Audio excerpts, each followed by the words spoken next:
Gangster Fat Andy Connors was blasted to death at a house in Saggart, County Dublin on August 19, 2014, when a man wearing a balaclava and armed with a handgun entered the house through an open door. Connors, 45 at the time, was shot several times before dying in his wife's arms. 4 of the couple's children and a niece were also in the house at the time. Andy Connors, a notorious figure in Ireland's criminal underworld, made headlines both in life and in death, leaving behind a tangled web of crime, family ties, and unsolved mysteries. His activities, particularly in organized crime and property investments, were scrutinized heavily by law enforcement. The investigation into his murder remains unresolved, but Connors' influence continues to be felt through his family's ongoing involvement in various illegal activities.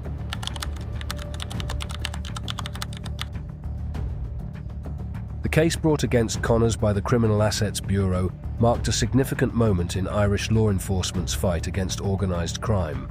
Connors had built up an impressive portfolio of properties, most notably a grand villa on the Blessington Road, which became a focal point during the investigation. This villa, reportedly worth €3 million, was never sold, even though Connors faced a tax bill that amounted to approximately €260,000. His ability to settle these debts without liquidating major assets suggests the immense wealth he had accumulated, wealth that authorities believed came from years of criminal activity. The cab case highlighted the intricacy of Connors' financial dealings.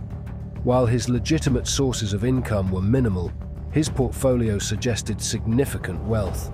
The investigation delved into his various assets and connections, uncovering a long history of involvement in organized crime. His criminal enterprise primarily revolved around burglary and acting as a key financial middleman for other criminal operations. These activities allowed him to invest his illicit earnings into properties around Dublin, cementing his reputation not just as a street-level criminal, but as a significant player in Ireland's criminal ecosystem. Even as the cab worked to seize assets and recover unpaid taxes, the process proved slow and complex, illustrating the difficulties in dismantling such a deeply embedded criminal network.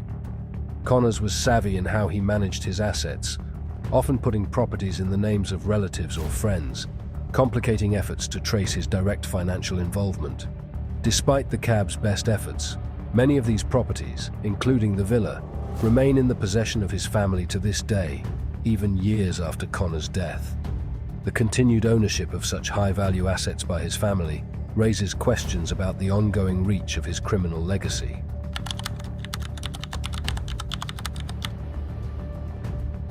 The Connors family's involvement in criminal activity dates back generations.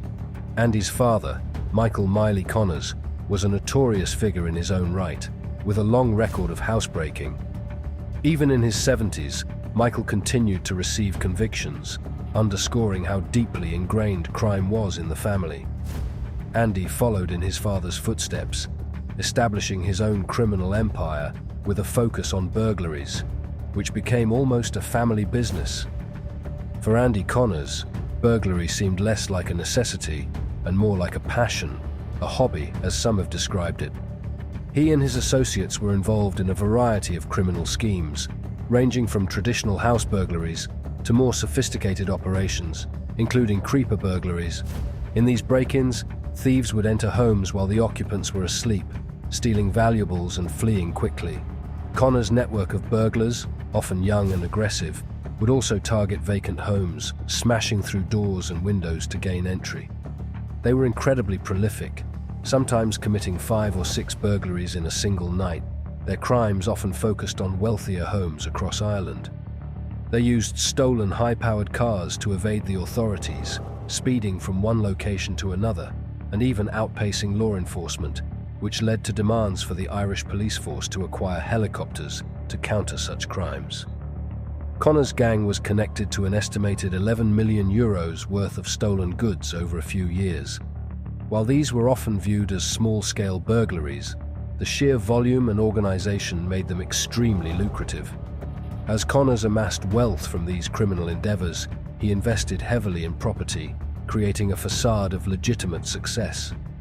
He owned multiple properties in affluent areas of South Dublin, further distancing himself from the gritty, dangerous world of burglary that had funded his lifestyle. However, his rise through the criminal ranks didn't go unnoticed, and it was clear that his activities attracted the attention of both law enforcement and rival criminals.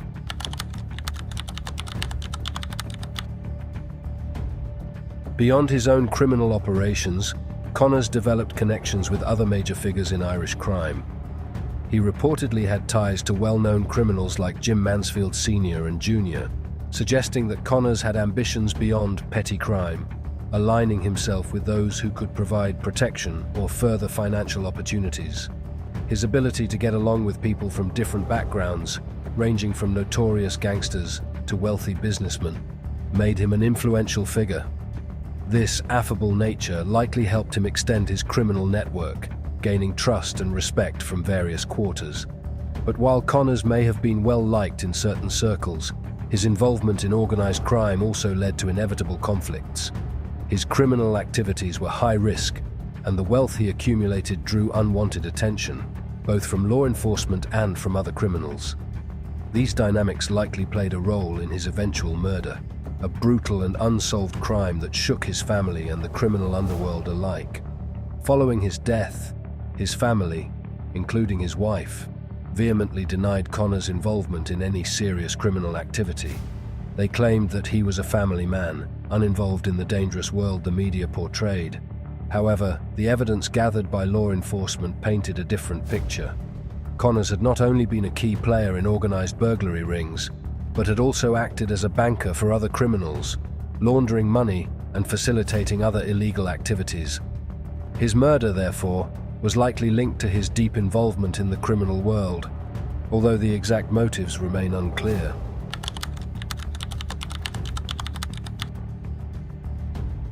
Connors' murder in 2014 sparked a massive investigation, but progress has been slow. Despite an extensive inquiry, which saw authorities pursue nearly 300 lines of investigation and take over 160 witness statements, only one person has been arrested in connection with the murder, and no charges have been filed. The lack of cooperation from Connors' family has made the case even more challenging. Despite the family's clear grief and public displays of affection for Andy, they have not engaged with law enforcement, nor have they made any public appeals for information regarding his death.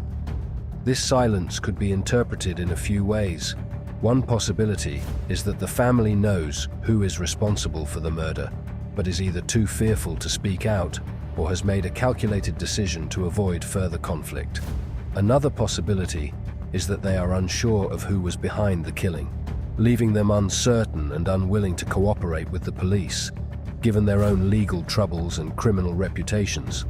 Connors' widow, in particular, faces a difficult position, as she herself has been entangled in legal battles with the Criminal Assets Bureau over her late husband's estate.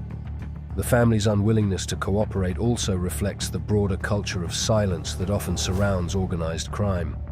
Cooperation with the authorities could be seen as a betrayal of their criminal ties, potentially leading to further violence or retaliation.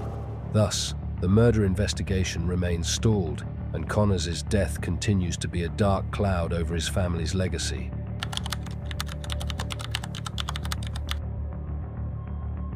In the wake of his death, Andy Connors was commemorated in a highly public and extravagant way.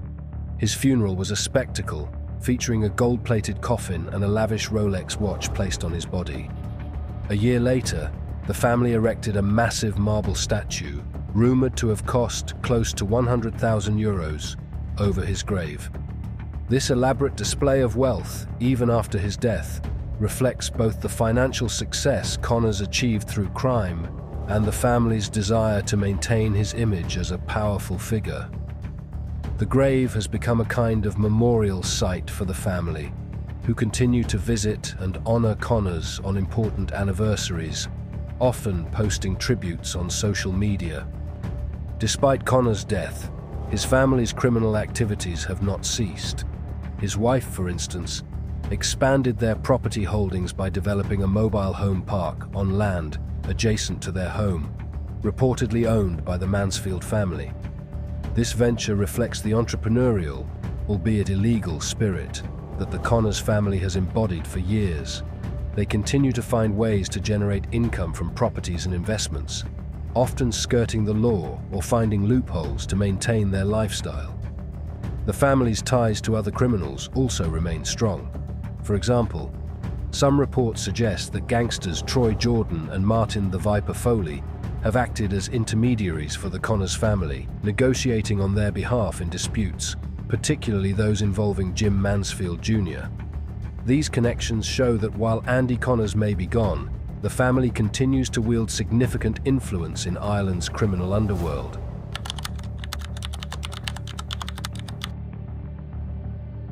The life and death of Andy Connors encapsulate the complex, often contradictory nature of organized crime in Ireland. On one hand, Connors was a ruthless criminal, involved in burglary, money laundering, and other illegal activities that brought him wealth and power. On the other hand, he was a family man, loved and honored by those close to him, even after his violent death. His murder remains a mystery, and the investigation into his death has stagnated, largely due to the family's silence. Connor's legacy lives on through his family, who continue to navigate the line between legality and criminality.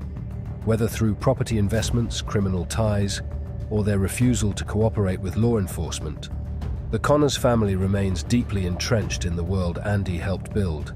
As they honor his memory with lavish tributes, they also carry forward the criminal traditions that defined his life. While law enforcement continues to pursue justice, it is clear that Andy Connors' influence and the questions surrounding his death will endure for years to come. If you found this video insightful, please give us a thumbs up, subscribe for more true crime content, and share your thoughts in the comments below. Until next time, stay safe.